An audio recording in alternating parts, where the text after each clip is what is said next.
نحمده ونستعينه ونستغفره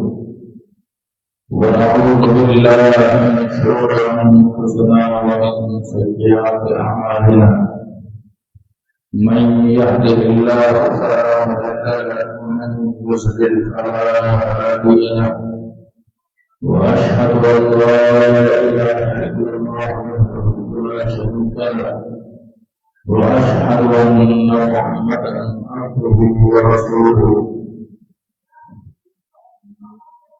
يا أيها الذين آمنوا اتقوا الله حق تقاته ولا تموتن إلا وأنتم مسلمون يا أيها الناس اتقوا ربكم الذي خلقكم من نفس واحدة وخلق منها زوجها وبث منهما رجالا كثيرا ونساء واتقوا الله الذي تساءلون به والأرحام إن الله كان عليكم رقيبا يا أيها الذين آمنوا اتقوا الله وقولوا قولا سديدا يصلح لكم أعمالكم ويغفر لكم ذنوبكم ومن يطع الله ورسوله فقد فاز فوزا عظيما أما بعد فإن خير الحديث كتاب الله وخير الهدي هدي محمد صلى الله عليه وسلم وشر الأمور محدثاتها وكل محدثة بدعة وكل بدعة ضلالة وكل ضلالة في النار أما بعد فأعوذ بالله السميع العليم من الشيطان الرجيم رب اشرح لي صدري ويسر لي أمري واحلل عقدة من لساني يفقهوا قولي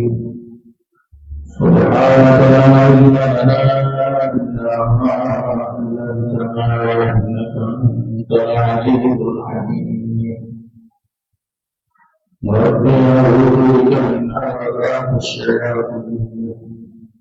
وأعوذ بك ربي أن يحضرون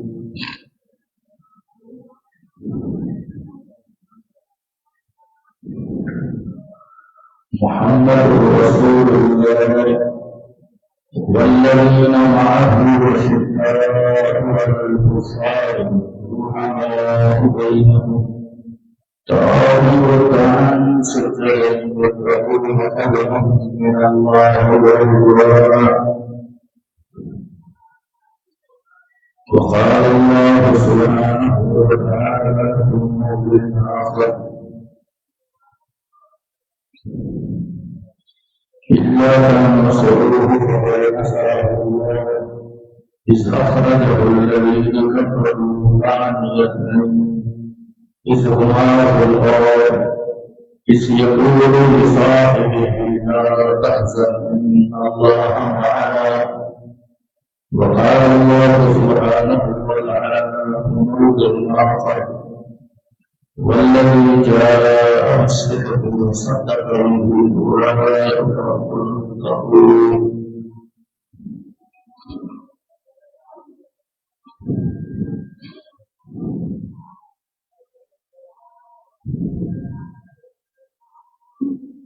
قرآن مجید فرقان حمید میں اللہ رب العزت مختلف مقامات پر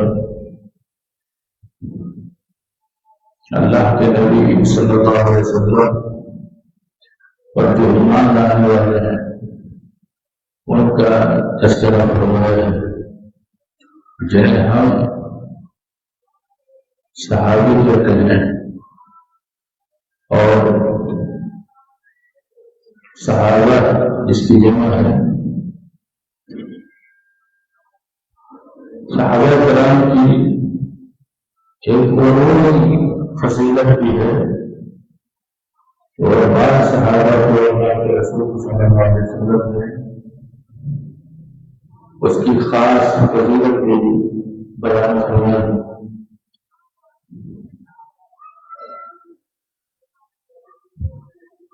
صحیح مسلم کے اندر حدیث ہے کہ اللہ کے رسول صلی اللہ علیہ وسلم نے ارشاد فرمایا ان اللہ قد اختارنی نبوۃ، اللہ تعالیٰ نے مجھے نبوت کے لیے چن لیا، اور پھر اللہ تعالیٰ نے میری صحبت کے لیے میرے اصحاب کو بھی چنا۔ صحابہ کرام کا ایک عمومی وصف ہے، وہ عمومی وصف کا مطلب یہ ہے کہ ان کے بارے میں متعدد مقامات پر مختلف الفاظ سے اللہ تعالیٰ نے ان کی شان کو اور ان کی مدح سرائی بیان فرمائی۔ کبھی یہ کہہ کر کہ یہ لوگ سچے پکے مسلمان، کبھی اس طرح فرمایا کہ یہ لوگ کامیاب ہیں، کبھی اس طرح سے فرمایا کہ یہ لوگ دنیا اور آخرت میں کامیاب ہیں، اور کئی مقامات پر اس طرح فرمایا کہ یہ اللہ سے راضی ہو گئے اور اللہ تعالیٰ سے راضی ہو گئے۔ یہ ایک ایسا وصف ہے جس میں تمام صحابہ کرام رکھے، اور اہل سنت کے موقف کے مطابق ان آیات اور احادیث کی روشنی میں کہ ہم میں یعنی اہل سنت میں سے کسی مسلمان کے لیے یہ رائے ہے کہ وہ کسی بھی صحابی پر تنقید کرے یا اس کی تنقید کرے، اس لیے کہ یہ لوگ جماعت ہے کہ جس کے ایمان کو اللہ نے مثالی ایمان ہے۔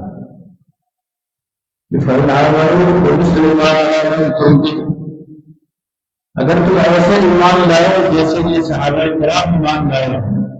قدم قدر تو تم ہدایت پائیں گے، یعنی ایمان لانے والوں کو دعوت دی جا رہی ہے وہ صحابہ کرام جیسا ایمان آزمائے تو اس کا ایمان مثالی ہے، آئیڈیل ہے، نمونہ ہے، بتقاضۂ بشریت۔ اگر صحابہ کرام سے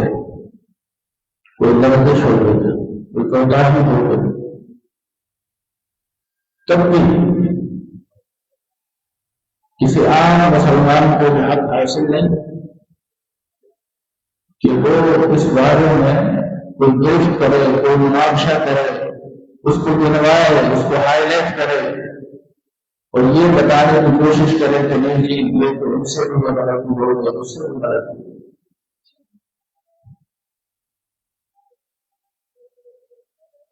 ایسا کرنے سے شریعت روکتی ہے، شریعت نے ہر ایک کو اس مسئلے میں بات کرنے کی اجازت نہیں دی۔ صحابہ کرام نے بھی اگر کسی صحابی کے بارے میں کوئی ایسا تذکرہ کیا جو اس کی شان کے مناسب نہیں ہے تو اللہ کے رسول صلی اللہ علیہ وسلم نے انہیں سختی کے ساتھ تنبیہ فرمائی، غصے کا اظہار کیا۔ مائز اسلمی ایک صحابی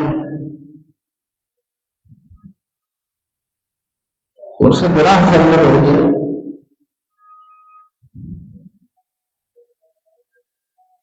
اور گناہ جب سرحد ہوا زنا کی صورت میں، بدکاری کی صورت میں، تو مائز کو کسی نے دیکھا نہیں تھا گناہ کرتے، اس کا کوئی گواہ نہیں تھا،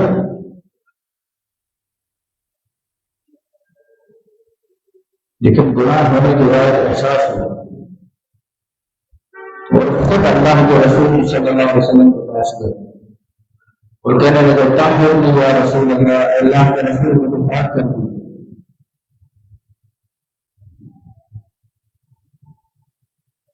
آپ نے اپنا چہرہ پھیر لیا کہ بعض دفعہ ایسا ہوتا تھا کہ کسی صحابی سے کوئی معمولی سا بھی جرم ہو جاتا، گناہ ہو جاتا تو وہ یہی کہتا طہرنی یا رسول اللہ۔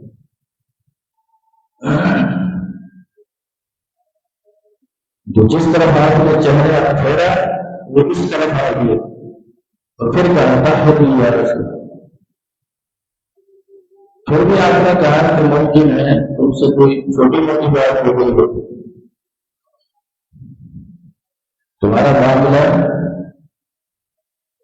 اس حد تک نہیں پہنچا ہوگا جس تک ہر بات ہو، لیکن اس نے جب دوبارہ سوارا چوتھی مرتبہ یہ کہا تو آپ نے فرمایا کہ کیا تمہارا معاملہ اس حد تک پہنچ گیا جس طرح سرما دانے کے اندر سلائی کو ڈالا جاتا ہے؟ یہ کنایا تھا گناہ سے۔ فرمایا کہ ہاں یہ گناہ ہو گئی۔ آپ نے صحابہ سے کہا کہ ایسے رجم کر، کیونکہ وہ شادی شدہ تھا،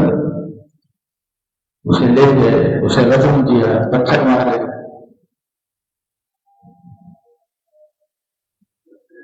یہ معاملہ ہو چکا۔ اللہ کے رسول صلی اللہ علیہ وسلم سفر میں کچھ صحابہ نے مائز اسلمی کا تذکرہ کیا آپس میں، تمہارا کیا خیال ہے؟ اس نے خود جا کر اس بات کا اعتراف کیا کہ مجھ سے گناہ ہو گیا ہے، مجھ پر حد قائم کرے،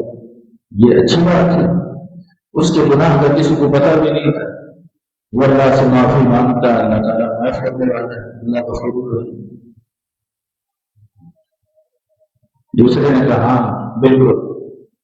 مجھے بھی لگتا ہے یہ صحیح نہیں کیا، اور دیکھا اس کو پتھر مار مار کر رجم کیا، اس نے یہ کہا اور دیکھے جیسے کتے کی موت مارا،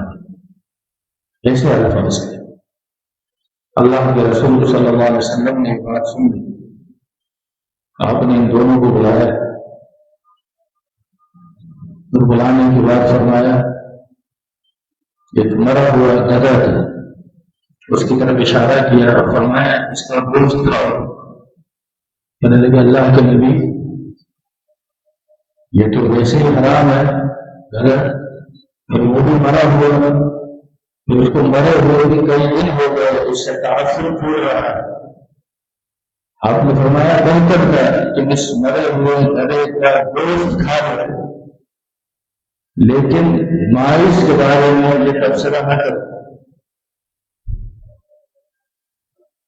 یہ تبصرہ جس پر ہو رہا تھا وہ بھی صحابی، جو کر رہے تھے وہ بھی صحابی۔ اللہ کے رسول صلی اللہ علیہ وسلم نے اس بات کو برداشت نہیں کیا اور آپ نے فرمایا تم مائز کے بارے میں کیا سمجھتے ہو؟ وَإِنَّهَا لَتَفُوزُ فِي أَنْهَارِ الْجَنَّةِ، اس وقت یہ جنت کی نہروں میں دوڑ کے کھا رہا۔ اس لیے صحابہ کرام کے بارے میں ان کی کوئی دنیا کی ورزش کوتاہی ان سے صادر ہو گئی، اس کو موضوع سخن بنانا، اس کو سامنے رکھ کر صحابہ کرام پر تبصرے کرنا، یہ حق کسی کو بھی نہیں، حتیٰ کہ یہ حق اللہ کے نبی نے اپنے صحابی کو نہیں دیا۔ پھر کون ہے اس دنیا میں جو صحابہ کرام پر تبصرے کرے؟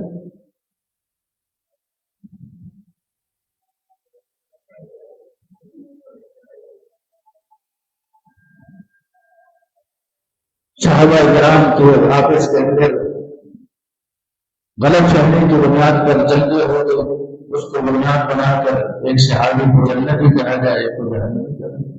تمہیں کس نے اختیار کیا؟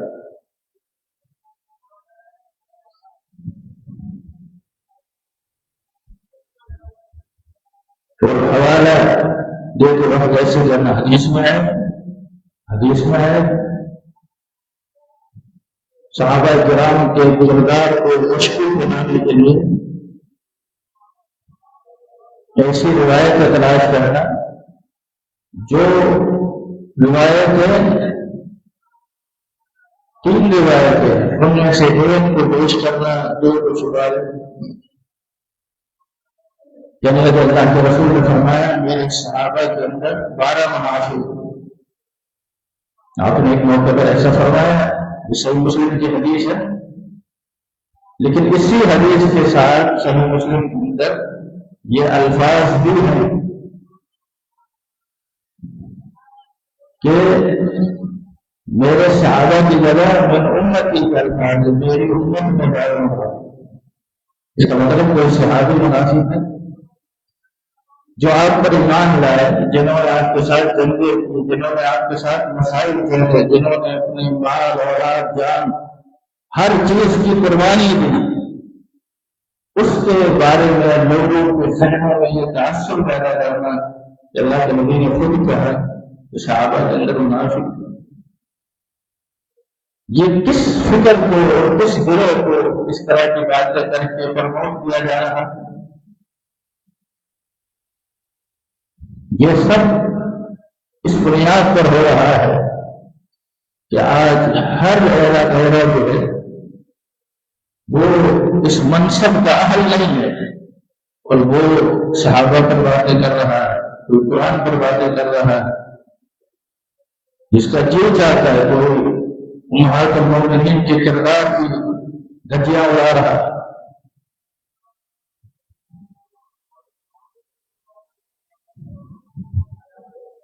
اللہ کے رسول صلی اللہ علیہ وسلم نے ایک صحابی کی زبان سے دوسرے صحابی کے بارے میں جو الفاظ کہے گئے وہ برداشت نہیں کی، حتیٰ کہ جناب عمر رضی اللہ عنہ جیسی شخصیت نے ایک مرتبہ حاتم بن ابی بلتہ رضی اللہ تعالی عنہ کے بارے میں یہ بات کہی جو حاتم بن ابی بلتہ نے اللہ کے نبی صلی اللہ علیہ وسلم کی اطلاع دیے بغیر مکہ والوں پر کی طرف خط لکھ دیے، جس میں مکہ والوں کو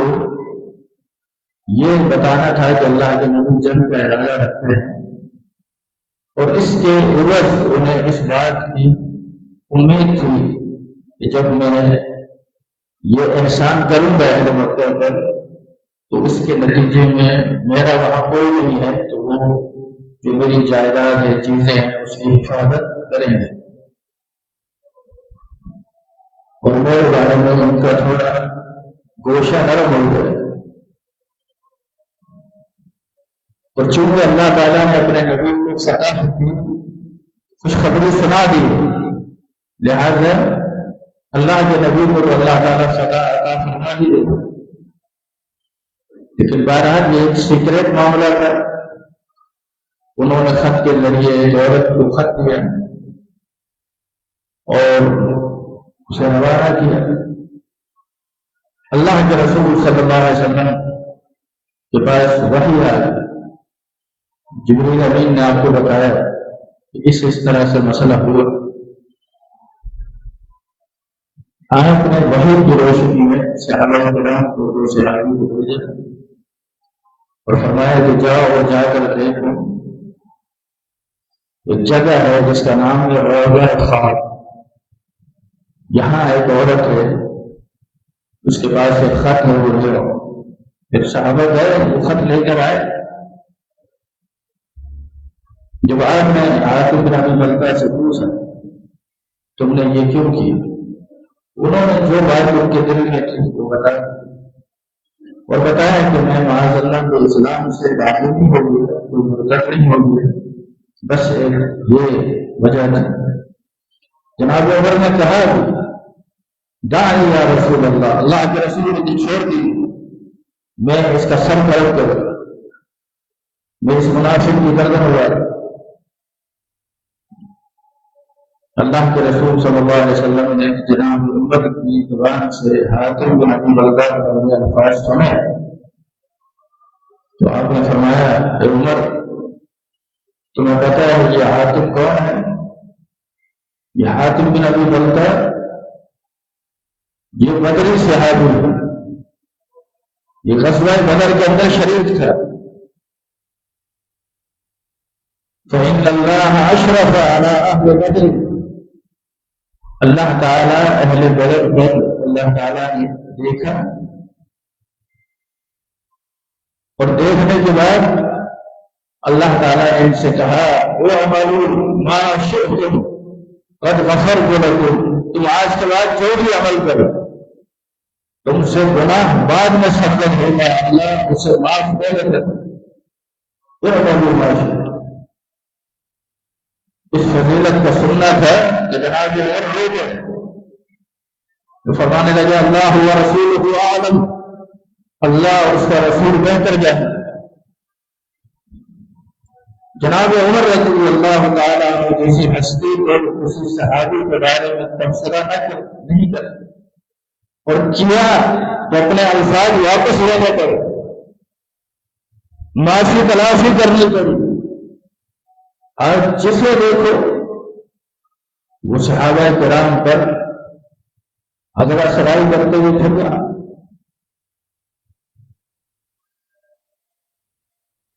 اور صحابہ کے اندر سب سے فضیلت والی شخصیت کہ جس کی صحبت کا ذکر قرآن مجید میں، جتنے صحابہ کرام ہیں ان تمام صحابہ کرام کے اندر صرف اور صرف دو صحابی ایسے ہیں جن کا ذکر قرآن مجید، ایک صحابی کی صحبت کا ذکر قرآن مجید، قرآن مجید میں یہ موجود ہے۔ یہ فرمایا کہ اللہ کے نبی کہہ رہے تھے اپنے ساتھی سے اذ یقول لصاحبہ، جب اللہ کے رسول صلی اللہ علیہ وسلم اور آپ کے ساتھی دونوں غار کے اندر تھے اور غار کے دہانے اللہ کے نبی صلی اللہ علیہ وسلم کی تلاش میں نکلے ہوئے لوگ کھڑے ہیں غار کے دہانے پر اور باتیں کر رہے ہیں۔ ابو بکر فرماتے ہیں کہ آپ ان کی باتوں کو سن رہے تھے اور اگر وہ نیچے دیکھتے تو ہم تک ان کی رسائی ہو جائے۔ جب یہ کیفیت ابو بکر کی ہوئی تب اللہ کے رسول نے فرمایا لا تحزن، ابو بکر غم کرنے کی افسوس کرنے کی کوئی ضرورت نہیں، ان اللہ معنا، اللہ ہمارے ساتھ۔ تو پھر اللہ تعالیٰ نے کیسی ان کی تدبیروں کو خواب میں بنا دی اور کیسے انہیں اس مقام سے اندھا کر دیا۔ بعض سیرت کی کتابوں کے اندر یہ واقعہ ہے، اگرچہ اس پر اسلامی اعتبار سے کلام کیے گئے، لیکن کہتے ہیں کہ جب کسی نے اس غار کی طرف توجہ دلائی تو ابو جہل نے کہا کہ تم دیکھتے نہیں اس پر ایک جالا بنا ہوا ہے لکڑی پر، وَهَٰذِهِ أَبْتَرُ مِن مِيلَادِ مُحَمَّدٍ صلی اللہ علیہ وسلم، یہ تو اللہ کے نبی صلی اللہ علیہ وسلم کی پیدائش سے بھی پرانا ہے۔ اور یوں اللہ تعالیٰ نے افضل الخلائق محمد رسول اللہ صلی اللہ علیہ وسلم کی حفاظت فرمائی، کس سے؟ اضعف الخلائق سے، جو پوری کائنات کے اندر قرآن نے کہا وَإِنَّ مِنَ الْوُجُودِ لَضَيْفًا لَمْ تَكُونْ، سب سے کمزور ترین گھر مکڑی کا گھر ہے، سب سے کمزور ترین گھر مکڑی کا گھر ہے۔ اس مکڑی کے اشرف الخلائق سے اللہ نے اشرف الخلائق کو حفاظت فرمائی۔ وما يعلم جنود ربك الا هو، پیغمبر آپ کے رب کے لشکر کے اللہ کے سوا کوئی نہیں جانتا، اللہ جس سے جو چاہے کام لے لے۔ اور یوں ابو بکر صدیق رضی اللہ تعالی عنہ اللہ کے رسول صلی اللہ علیہ وسلم کے ساتھ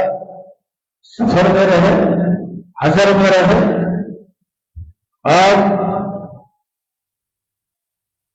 ہر اعتبار سے اللہ کے نبی صلی اللہ علیہ وسلم کے گھر میں شہید رہے، اور جناب ابو بکر صدیق رضی اللہ تعالی عنہ مردوں میں سب سے پہلے جو ایمان لائے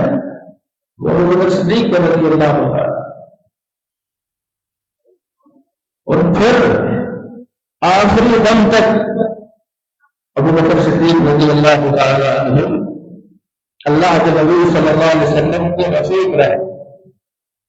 اس لیے قرآن مجید کی اس آیت کے اندر بتایا گیا کہ جب وہ اپنے صاحب سے یہ کہہ رہے تھے، اپنے صحابی سے یہ کہہ رہے تھے لا تحزن، آپ غم نہ کریں، اللہ ہمارے ساتھ،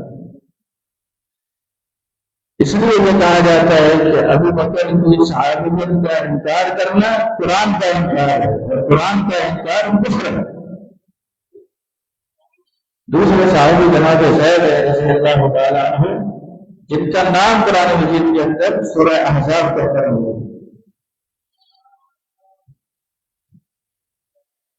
اس لیے ایک صحابی کے بارے میں کوئی بات کرنے سے پہلے یہ سوچیں کہ مجھے شریعت نے اس میں کلام کرنے کی اجازت بھی دی ہے کہ نہیں۔ کچھ لوگوں نے ابو بکر کو، جناب عمر کو ان کی وفات کے بعد ان کا تذکرہ نامناسب الفاظ میں کیا۔ کسی نے آ کر اس بات کی شکایت کی ام المومنین عائشہ رضی اللہ تعالی عنہا سے کہ کچھ لوگوں نے اس طرح کی بات، آپ نے فرمایا کہ جن لوگوں نے یہ بات کی وہ شاید یہ نہیں جانتے کہ یہ تو بڑے عظیم لوگ تھے، اللہ کے نبی کے عظیم صحابی تھے، اللہ کے نبی کے لیے بڑی قربانیاں دینے والے۔ اللہ تعالیٰ نے یہ چاہا کہ ان کی وفات کے بعد بھی ان کا نامہ اعمال جاری ہے، پھر جو ابو بکر پر، جناب عمر پر بات کرتا ہے وہ سمجھ لے وہ ابو بکر اور عمر کا کچھ نہیں بگاڑ رہا، ان کی نیکیوں میں اضافہ ہے، ان کا ثواب جاری ہے، ان کو اللہ تعالیٰ خیر و برکت سے نواز رہا ہے۔ جناب ابو بکر صدیق رضی اللہ تعالی عنہ اس صورت میں یہ بات موجود ہے کہ آپ نے ایمان لانے کے بعد تو زیادہ اہتمام کیا، جب آپ ایمان نہیں بھی لائے تب بھی کبھی آپ نے بت پرستی نہیں کی، تب بھی کبھی آپ نے شراب نہیں کی، یعنی اس معاشرے کے اندر جہاں شراب عام تھی، بت پرستی عام تھی، آپ نے کبھی یہ کہا۔ ایک مرتبہ جناب ابو بکر کہتے ہیں میرا اور جناب عمر کا جھگڑا ہوا، صحیح بخاری کے اندر امام بخاری رحمۃ اللہ علیہ کتاب تفسیر میں واقعہ ہے کہ ہماری آپس میں کئی اختلافیں ہوئی۔ ابو بکر کہتے ہیں میں نے جناب عمر کو ڈانٹا، انہیں کچھ باتیں سنا، جناب عمر نے کچھ نہیں کہا، گھر چلے گئے، گھر جا کر اپنا دروازہ بند کر لیا۔ جناب ابو بکر کو احساس ہو، جب دل صاف ہو نا، جب دل صاف ہو تو کبھی غلطی ہو بھی جائے انسان ہونے کے ناطے تو انسان پہل کرتا ہے اس مسئلے میں کہ واقعتاً غلطی مجھ سے جا کر معافی مانگ۔ ابو بکر جب گئے جناب عمر نے دروازہ نہیں کھولا، وہ بہت چاہ رہے تھے دروازہ میں انہوں نے کھولا۔ ابو بکر سیدھے اللہ کے رسول صلی اللہ علیہ وسلم کے پاس گئے اور پوری بات بیان کی۔ جناب عمر کو احساس ہوا کہ ابو بکر نے اگر ایسا کہا تھا تو ان کو احساس بھی تو ہو گیا نا، وہ آئے بھی میرے گھر میں نے دروازہ نہیں کھولا۔ چلو گھر سے نکلے سیدھے اللہ کے رسول صلی اللہ علیہ وسلم۔ جب ابو بکر اللہ کے نبی کی مجلس میں آئے تو آپ نے صحابہ کو بتایا کہ ابو بکر سبقت لے نیکی میں سبقت لے۔ انہوں نے آ کر ساری بات بتائی۔ جناب عمر بھی آئے بیٹھے، قبل اس لیے کہ جناب عمر کچھ کہتے اللہ کے نبی نے جناب عمر کو کہا، فرمایا حل انتم تارکو صاحبیہ، ارے تم میری وجہ سے میرے صاحب کے بارے میں خاموش نہیں ہو سکتے؟ تم اسے چھوڑ نہیں سکتے؟ تم اس کا اتنا محاسبہ کرتے ہو؟ تمہیں پتا ہے تم سب نے میری تکلیف کی تھی، اس وقت ابو بکر اکیلا تھا جو یہ کہہ رہا تھا کہ اللہ کے رسول سچے رسول محمد صلی اللہ علیہ وسلم اللہ کے سچے، جب سب میری تکلیف کر رہے ایسے میں تو اللہ کے نبی صلی اللہ علیہ وسلم نے اپنی زندگی کے اندر سب موجود تھے، قریش موجود تھے، بنی ہاشم موجود تھے، اور بڑے بڑے صحابہ موجود تھے، بڑے بڑے قاری قرآن موجود تھے، اور اللہ کے نبی صلی اللہ علیہ وسلم کی زندگی کے جو آخری 17 دن ہیں جس میں آپ بیمار رہے ہیں، اسی بیماری میں آپ انتقال کرتے ہیں، اس موقع پر بار بار پیغام آتا کہ اللہ کے رسول صلی اللہ علیہ وسلم کا انتظار ہو رہا ہے نماز کے لیے۔ عائشہ رضی اللہ تعالی عنہا کہتی ہیں آپ نے جب ہوش آتا غشی کا عالم تھا، جب ہوش آتا تو پوچھتے یا عائشہ اصل الناس، یا عائشہ لوگوں نے نماز پڑھ لی؟ جواب میں فرماتی ہم ينتظرون کہ یا رسول اللہ کے رسول وہ آپ کے منتظر ہیں، آپ کا انتظار کر رہے ہیں۔ فرمایا مرو ابا بکر فلیصلی بالناس، ابو بکر کو حکم دو کہ لوگوں کو نماز پڑھائے۔ وہاں حسن بھی موجود تھے، حسین بھی موجود تھے، عباس بھی موجود تھے، ابن عباس بھی موجود تھے، جناب علی بھی موجود تھے، ابی بن کعب بھی موجود تھے، بڑے بڑے سرکردہ لوگ موجود تھے، صحابہ موجود تھے۔ جناب عباس کے بارے میں آپ نے فرمایا کہ عباس صرف میرا چچا نہیں، یہ میرے باپ کے بارے میں اتنی محبت ہے، اتنی شفقت ہے، لیکن امامت کے لیے فرمایا ابو بکر کو آگے کرو۔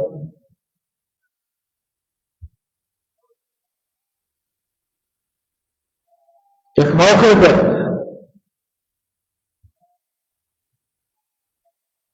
عائشہ رضی اللہ تعالیٰ عنہ کے سر میں درد ہوا، انہوں نے کہا بارہ آسا آئے میرا سر۔ امام بخاری سے روایت دوسرے بخاری کے اندر کتاب المرضى کے اندر بیماری کے بارے میں جو احکامات ہیں اس میں لائے، تو آپ نے عائشہ رضی اللہ تعالیٰ عنہا سے اپنی بیوی سے اس طرح سے کہا کہ تمہیں غم کرنے کی ضرورت نہیں، مطلب اگر تکلیف شدید ہے اور اس میں اگر تمہارا انتقال ہو گیا تو مطلب میں تمہارے تجہیز اور تکفین اور تفصیل کے سارے کام کروں، تو ان کو برا لگا، میاں بیوی میں اس طرح کی گفتگو ہوگا۔ انہوں نے کہا اچھا آپ یہی چاہتے ہیں مر جاؤں؟ اگر میں مر گئی نا تو آپ کو تو میری کوئی پرواہ نہیں ہے، میں تو یہ سمجھتی ہوں کہ اگر میری وفات ہو گئی تو آپ تو شام کو رات کو کسی اور بیوی کے پاس ہو، یعنی آپ کو میرا کوئی غم نہیں ہو۔ آپ ان کی نادانی کو سمجھ گئے، فرمایا اگر ایسی بات ہے چلو میں کہہ دیتا ہوں ہائے میرا سر۔ پھر آپ نے فرمایا کہ میں نے یہ چاہا کہ ابو بکر کو بلاؤ اور بلا کر کاتب کو بلاؤ اور یہ چیز لکھوا دو تاکہ بعد میں کوئی تمنا کرنے والا اشارہ خلافت کی طرف ہے، تاکہ بعد میں کوئی تمنا کرنے والا تمنا نہ کرے۔ لیکن فرمایا کہ میں رک گیا اور میں نے یہ کہا کہ یا اللہ والمؤمنون یدفع اللہ والمؤمنون، اللہ تعالیٰ اور اہل ایمان ایسا نہیں ہونے دیں۔ اشارہ اس بات کی طرف تھا کہ اللہ بھی یہ نہیں چاہتا اور اہل ایمان بھی یہ نہیں چاہتا کہ میرے بعد ابو بکر کے علاوہ کوئی نہیں کرو۔ ایک اور آتا ہے اللہ کے رسول کے بعد وہ بھی صحیح بخاری کی ہوا ہے،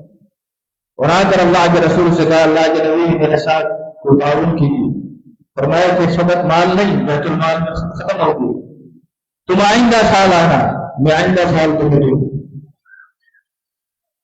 اس نے کہا اگر میں آئندہ سال آؤں لیکن میں آپ کو نہ پاؤں۔ یہ عورت تھی،